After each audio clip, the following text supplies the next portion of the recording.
সময়ের সাথে সাথে সবকিছুরই পরিবর্তন হয়েছে, মানুষের রুচিরও পরিবর্তন হয়েছে। আগে জানতাম মানুষ সাদাকে মূল্যায়ন বেশি করে, এখন দেখি সাদা বাদ দিয়ে হলুদকে মূল্যায়ন বেশি করা শুরু করে দিয়েছে। এই তো এখন বাজারে হচ্ছে সাদা ফুলকপির থেকে হলুদ ফুলকপির মূল্যটা বেড়ে গিয়েছে, সেই জন্য আসলে বলা। চিংড়ি মাছটা তাকিমের বাবার একদমই পছন্দ না, সে চিংড়ি মাছের স্মেলটা নিতেই পারে না। কিন্তু দেখেন বাজার করার সময় সব সময় এইরকম চিংড়ি মাছ কিনে নিয়ে আসে। এখন এই চিংড়ি মাছ কে খাবে? আসসালামু আলাইকুম, হ্যালো এভরিওয়ান, আশা করি সবাই ভালো আছেন। আমি আলহামদুলিল্লাহ ভালো আছি। বাসায় কি কি বাজার করা হলো আজকে সেটা আপনাদের সাথে আজকে একটু শেয়ার করব।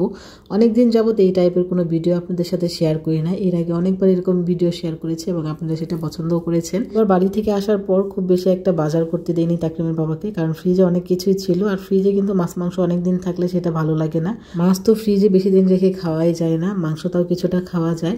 আর আজকে যে বাজারটা করেছে এটা মোটামুটি আমাদের রমজান কাভার হয়ে যাবে, কারণ আমরা বাসায় মাত্র 2 জন মানুষ। আর আমরা সবসময় মোটামুটি অল্প স্বল্প বাজারই করি, কারণ বাজার বাসা থেকে একদম কাছে, যখন ইচ্ছা তখন যেই বাজার করা যায়। আর আপনাদের সাথে একটা জিনিস শেয়ার করি, এই যে দেখতে পাচ্ছেন চিংড়ি মাছ, তাকিমের বাবা কিন্তু চিংড়ি মাছ একদমই খায় না। ও চিংড়ি মাছের গন্ধটাই সহ্য করতে পারে না, মানে বমি করে দেয় এরকম অবস্থা। চিংড়ি মাছ কিন্তু তাকরিমকেও খেতে দেয় না, কারণ তাকরিমের অ্যালার্জির সমস্যা। ওকে আমি সবসময় বলে দিই যে তুমি কখনো চিংড়ি মাছ বাসায় আনবা না, কিন্তু আমার পছন্দ বলে ও নিয়ে আসে। ও শুধু বলে যে আমার জন্য তুমি খাবে না, এটা কি হয়?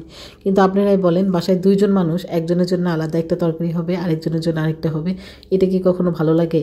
তো এটা নিয়ে আমি ওর সাথে প্রায়ই রাগারাগি করি, তারপরেও আমার কথা শোনে না। এরকম হুটহাট করে চিংড়ি কিনে নিয়ে আসে, আমিও সেইটা ফ্রিজে রেখে দিই। যখন কোনো মেহমান আসে তখন হচ্ছে রান্না করে খাই। আজকে কাতল মাছ, কালো চান্দা মাছ আর হচ্ছে চিংড়ি মাছ কিনে নিয়ে আসছে, আর সাথে কিছু সবজি বাজারও করেছে। রোজাও চলে এসেছে, আর রোজার সময় কিন্তু আসলে এত সবজি খাওয়া হয় না, আর মাছও কিন্তু খুব বেশি একটা খাওয়া হয় না। তারপরে এত মাছ কিনেছি, আমাদের পুরো রমজান চলে যাবে ইনশাল্লাহ।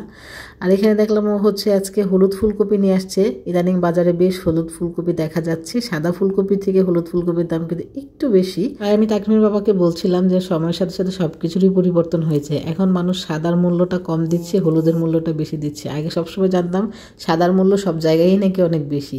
যাই হোক, একটু মজা করছিলাম। আর আমার কাছে মনে হয় সাদা আর হলুদের মধ্যে ডিফারেন্স কি? আপনি রান্না করলে দুইটাই হলুদ হয়ে যাবে। সাদা ফুলকপি কিন্তু রান্না করলে হলুদ হলুদ ভাব চলে আসে, এটা হয়তো একটু বেশি হবে। যাই হোক, তাকরিমের বাবা যেহেতু সবজি নিয়ে আসছে, আর এদিক দিয়ে তাকরিম বেগুনি খেতে চাচ্ছিল, আমি একটা বেগুন কেটে নিলাম, বেগুন নিয়ে বানাবো, আর বিকেলে নাস্তাটাও হয়ে যাবে। কালকে যেহেতু প্রথম ইফতারি, আর ইফতারিতে কিন্তু আমাদের বেগুনি পেঁয়াজি এগুলো হচ্ছে থাকেই, তাই আজকে একটু বেগুনিটা বানিয়ে ট্রায়াল দিয়ে নিচ্ছিলাম যে 1 বছর আগে বানিয়েছি, এখন ভুলে গেছি কিনা। আর আমিও কিন্তু নর্মালি রোজা ছাড়া হচ্ছে বাসায় খুব বেশি একটা বেগুনি বানাই না। তাকরিম আজকে আবদার করেছি, সেজন্য বানানো। এজন্য বলছিলাম যে 1 বছর আগে বানিয়েছি, এখন ভুলেই গেলাম কিনা। কিন্তু আলহামদুলিল্লাহ বেগুনিগুলো আজকে বেশ ফুলকো ফুলকো হয়েছে এবং মচমচেও হয়েছিল। আমি কিন্তু খুব বেশি একটা বেগুনি বানাতে এক্সপার্ট না, তবে আলহামদুলিল্লাহ আজকের বেগুনিগুলো অনেক সুন্দর হয়েছে। আপনাদেরকে একটু দেখাচ্ছি কেমন শব্দ হচ্ছে। আজকে যখন বেগুনিগুলি ভাজছিলাম মনে হচ্ছিল যে ইফতারি রেডি করছি। আলহামদুলিল্লাহ রমজান চলেই এসেছে, সবাইকে রমজান মোবারকবাদ। সবাই রমজানে বেশি বেশি আমল করবেন, আমাদের জন্য দোয়া করবেন। আজকে এখানে ভিডিওটা শেষ করছি। আল্লাহ হাফিজ।